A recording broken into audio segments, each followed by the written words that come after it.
한진칼 정기 주주총회가 열립니다. 이 대한항공이 속한 한진그룹의 경영권을 놓고 벌어진 남매의 난, 즉 조원태 현 한진그룹 회장 대 조현아 전 대한항공 부사장 간의 다툼의 결론이 나는 날입니다. 그런데 그 결론이 끝이 아닐 가능성이 높다고 하네요. CEO 스코어 박주근 대표 나오셨습니다. 안녕하세요. 네, 안녕하세요.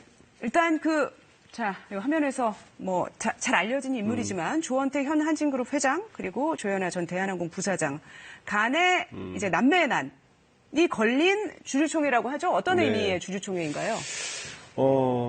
그렇습니다. 이게 제일 핵심은 역시 그 조원태 회장의 사내이사 연임이 제일 핵심 사안이죠. 예. 근데 여기서 한 걸음 좀 더 들어가면 이번 주주총회는 사실은 우리가 코로나19 때문에 뉴노멀을 이야기하듯이 사실 우리나라 재벌 지배구조상의 뉴노멀 같은 전환점을 가집니다. 뉴노멀. 네. 왜냐하면 처음으로 오너 일가가 경영을 하지 않고 다른 전문경이 경영할 수 있느냐에 대한 시험대이기 때문에 그런 의미도 좀 함유하고 있는 것 같습니다. 자, 그 부분도 조금 이따 자세히 좀 얘기를 나눠보도록 하죠. 일단은 내일 주주총회 지분율에 대해서 잠깐만 분석을 해볼까요? 자, 지금 잘 보이시나요? 자, 지금 왼쪽에 파란색이 조원태 측 지분 비율, 그리고 오른쪽에 이제 주황색이 조현아 측 지분 비율인데, 자, 오늘 지금 국민연금이 2.9%를 가진 국민연금이 지지를 선언하면서 10% 정도 차이가 나게 됐어요. 네, 맞습니다. 조 회장이 좀 유리한 건가요? 네, 그렇죠. 결론적으로 말씀드리면 내일 주주총회에서는 큰 이변이 없는 한 조원태 회장이 승리할 가능성이 굉장히 높습니다. 특히 조원태 회장 사내이사 연임은 국민연금 측에서 이번에 조원태 회장의 사내이사 연임 자체를 찬성했기 때문에 가장 중요한 핵심 사안이 이 부분이 통과될 가능성이 상당히 높아졌다고 볼 수 있습니다. 네. 자, 그런데 내일 주총이 끝이 아니다. 오히려 경영권 다툼이 장기화할 수도 있다는 얘기가 나옵니다. 왜냐하면은 이제 내일 정기 주총의 지분은 이미 지난해 말에 결정이 된 것이고, 즉 그 뒤로 지금 한 석 달이 흘렀거든요. 그래서 지분 비율에 변화가 있었어요. 그 부분이 어떻게 보면은 향후에 핵심이 될 수도 있는 부분인 것 같은데, 잠깐만 좀 그림을 볼까요? 자, 바꿔서. 지금 이게 옛날 거였는데, 여기서, 자, 석 달 동안 이렇게 지분 변화가 있었습니다. 그러니까 둘 다 지분 확보를 하기 위해서 노력을 하기는 했는데 그런데 지금 델타항공은 이제 조원태 측 지분이죠. 조원태 회장 측 지분이 늘어난 것보다 조현아 회장 측 지분이 지금 더 늘어난 모습을 볼 수 있어요. 그래서 두 사람이 지분 확보 경쟁을 막 벌이면서 지금 거의 비슷해진 이 상황이 뭘 의미한다고 보시나요? 우선 24일 날 서울지방법원에서 기각 사안을 내린 그때 3자 인합 측에서 낸 공동 성명을 보면 그 의미가 좀 담겨 있는 것 같아요.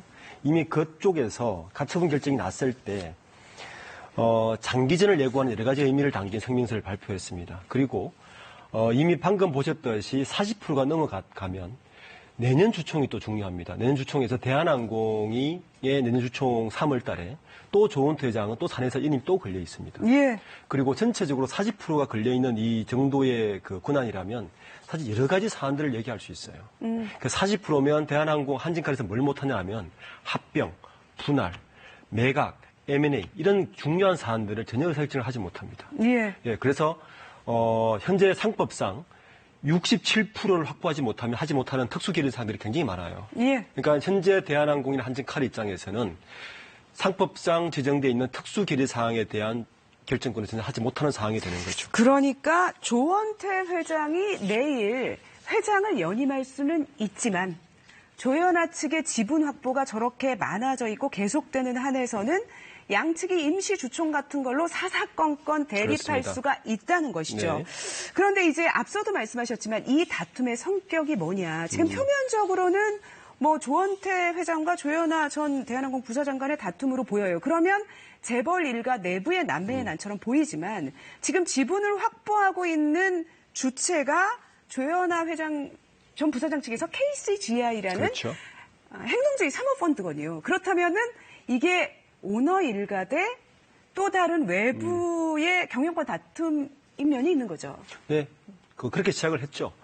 문제는 KCGI가 초기에 제일 처음 이야기했던 것처럼 경영권 참여를 선언할 때 얘기했던 많은 부분들이 조현아 전 부사장이 합류하게 되면서 진정성을 잃어버리고 희석된 게 가장 큰 문제입니다. 네. 그러니까 이제 KCGI의 행동주의 사모펀드에 원래 목표가 있었는데 그렇죠. 조현아 전 부사장이랑 연대를 하면서 맞습니다. 그 부분이 약간 흐려진 면이 있다는 거죠. 네. 그리고 원래 그 목적이 맞다면 아마 일반 주주들이나 국민연금 측에서도 KCGI 측에 그 힘을 실어줄 수 있었는데 현재로서는 이 KCGI나 이 3자 연합이 겉으로 얘기하는 많은 것들이 진정성을 다 잃어버린 상태고 특히 반도건설의 권 회장 같은 경우는 작년에 아직 진위 여부는 방금 맞지 않았지만 조원 회장과 이면적으로 했던 이야기들이 나와 있습니다.